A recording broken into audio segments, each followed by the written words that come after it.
Assalamualaikum warahmatullahi wabarakatuh. Kami dari kelompok 10 dengan anggota Anggi Aditya Nugraha, Dianita Sabrina, Ira Sofiana Julpa, Muhammad Faik Akmal, Mutia Zakiatul Fauzia, dan Rendra Yuniar Ardiansyah.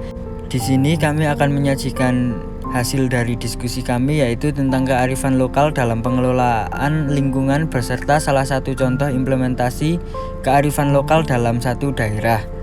Pengertian kearifan lokal. Secara umum, kearifan lokal merupakan bagian dari budaya suatu masyarakat yang tidak dapat dipisahkan dari bahasa masyarakat itu sendiri.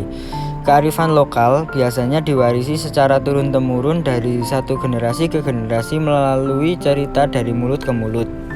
Adapun menurut Sibrani mendefinisikan kearifan lokal sebagai suatu bentuk pengetahuan asli dalam masyarakat yang berasal dari nilai luhur budaya masyarakat setempat untuk mengatur tatanan kehidupan masyarakat. Dan menurut Warigan mendefinisikan kearifan lokal sebagai nilai-nilai yang ada di dalam masyarakat dan sudah terbukti turut serta menentukan kemajuan masyarakatnya.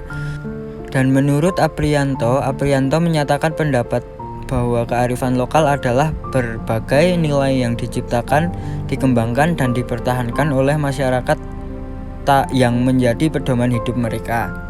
Fungsi kearifan lokal.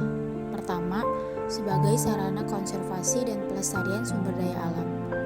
Kedua, sebagai sarana mengembangkan kebudayaan serta ilmu pengetahuan.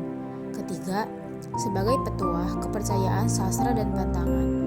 Keempat, sebagai sarana integrasi sosial. Kelima, sebagai sarana perwujudan etika dan moral.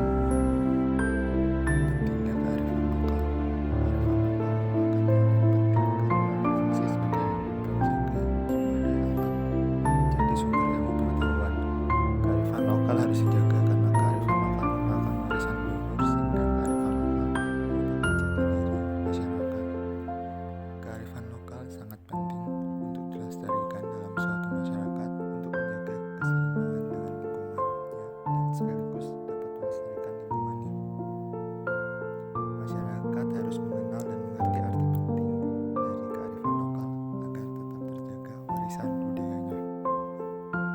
Kearifan lokal dapat disebut juga dengan akar kebangsaan yang diturunkan dari waktu ke waktu. Oleh sebab itu, kita harus menjaga kearifan lokal agar tidak kehilangan apa yang diwariskan oleh leluhur kita. Faktor-faktor yang mempengaruhi kearifan lokal. Yang pertama, letak geografis di suatu daerah. Letak atau lokasi suatu tempat sangat berpengaruh pada kebiasaan hidup suatu masyarakat. Tentunya kebiasaan masyarakat yang terletak di daerah dataran tinggi dan dataran rendah cenderung berbeda. Hal tersebut merupakan letak geografis yang dapat mempengaruhi kearifan lokal. Yang kedua, adat istiadat. Adat istiadat merupakan kebiasaan turun-temurun yang dilakukan berulang-ulang yang telah menjadi tradisi atau ciri khas dari suatu daerah yang menjadikan salah satu faktor yang mempengaruhi kearifan lokal yang terdapat di suatu daerah tertentu. Yang ketiga, ada atau tidaknya asimilasi dan akulturasi budaya. Akulturasi merupakan proses sosial yang timbul suatu masyarakat dengan kebudayaan tertentu dihadapkan dengan suatu unsur kebudayaan asing. Sedangkan asimilasi dapat diartikan sebagai penyatuan atau pembauran dua kebudayaan asli yang menjadi kebudayaan baru, kemudian disertai dengan hilangnya kebudayaan asli. Dapat disimpulkan bahwasanya akulturasi menyebabkan berbagai budaya bertemu dan saling mempengaruhi, sedangkan asimilasi menciptakan adanya budaya baru. Yang terakhir yaitu pandangan terhadap arus besar. Arus besar yang dimaksud adalah pandangan-pandangan yang lahir dikarenakan oleh penciptaan global, dan salah satu faktor terciptanya pandangan global adalah media informasi. Media informasi mampu membangun opini masyarakat, dan dalam batas-batas tertentu, opini tersebut dapat membentuk pandangan masyarakat terkait dengan kearifan lokal. Negara yang dihuni oleh banyak suku bangsa, salah satunya adalah suku Baduy yang ada di Banten. Wilayah Baduy dibagi menjadi dua kawasan, yakni kawasan luar atau Baduy Panamping dan kawasan dalam atau Baduy Tangtu. Kondisi lingkungan suku Baduy tidak terjamah transportasi modern dan terpencil di antara bentang alam pegunungan, perbukitan rimbun, serta hutan yang dilengkapi dengan sungai, anak sungai, hamparan kebun, dan juga ladang. kawasan Baduy terdapat aturan mengenai pembagian kawasan dan klasifikasi hutan.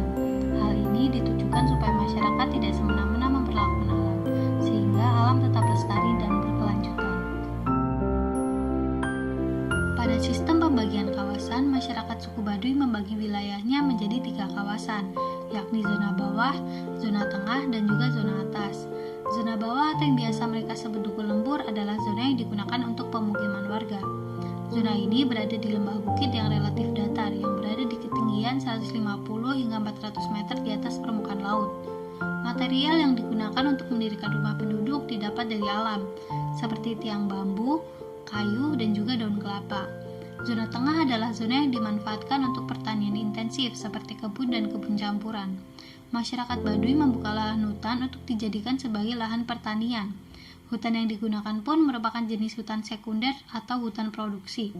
Pemanfaatan lahan pertanian ini hanya berlaku selama 1 tahun dan selanjutnya dibiarkan untuk menjadi hutan kembali minimal 3 tahun. Sedangkan zona atas merupakan daerah di puncak bukit yang dijadikan sebagai daerah konservasi yang harus dijaga kelestariannya, dan hanya masyarakat yang diperbolehkan oleh petinggi adat saja yang bisa masuk. Pada zona atas tidak diperbolehkan untuk dijadikan ladang dan hanya boleh dimanfaatkan kayunya dalam jumlah yang terbatas. Sedangkan pada sistem klasifikasi hutan, masyarakat suku Baduy membagi kawasan hutan menjadi 3 berdasarkan fungsi dan letaknya, yakni hutan larangan, hutan dudungusan, dan juga hutan garapan. Hutan larangan merupakan jenis hutan lindung yang tidak boleh dimasuki oleh sembarangan orang. Hutan larangan berada di zona paling tinggi dan paling dalam di kawasan Baduy sehingga memiliki keanekaragaman hayati yang tinggi. Hutan larangan ini sangat dihormati karena dianggap sebagai sumber daya hutan yang menafkahi dan memasok nutrisi untuk hutan-hutan di bawahnya. Hutan dudungusan atau yang biasa disebut sebagai hutan lindung merupakan hutan yang dilestarikan karena berada di hulu sungai dan terdapat tempat leluhur Baduy. Dalam kawasan hutan dudungusan, masyarakat dapat memanfaatkan sumber daya di dalamnya, namun secara terbatas. Sedangkan hutan garapan adalah area hutan yang dimanfaatkan sebagai ladang yang ditanami tanaman tumpang sari atau tanaman pangan, seperti padi dan komoditas kebun. Hutan garapan ini berlokasi di lereng perbukitan. Kearifan lokal merupakan suatu kepercayaan, budaya, ataupun nilai-nilai yang dipercaya oleh masyarakat, yang dilakukan dan diturunkan secara turun-temurun. Kearifan lokal berfungsi untuk konservasi dan pelestarian sumber daya alam, pengembangan sumber daya manusia, pengembangan kebudayaan dan ilmu pengetahuan sebagai petuah kepercayaan, sastra dan pantangan, bermakna sosial, serta bermakna etika dan moral. Kearifan lokal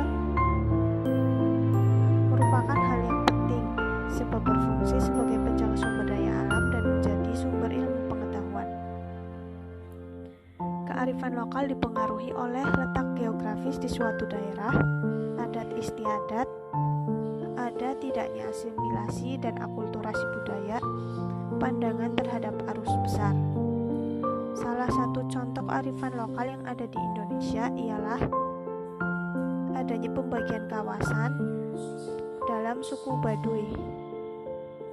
Pada sistem pembagian kawasan ini terdapat wilayah yang dibagi menjadi 3 kawasan, yaitu zona bawah, zona tengah, zona atas, serta adanya sistem klasifikasi hutan yang dibagi menjadi hutan larangan, hutan dudungusan, dan hutan garapan.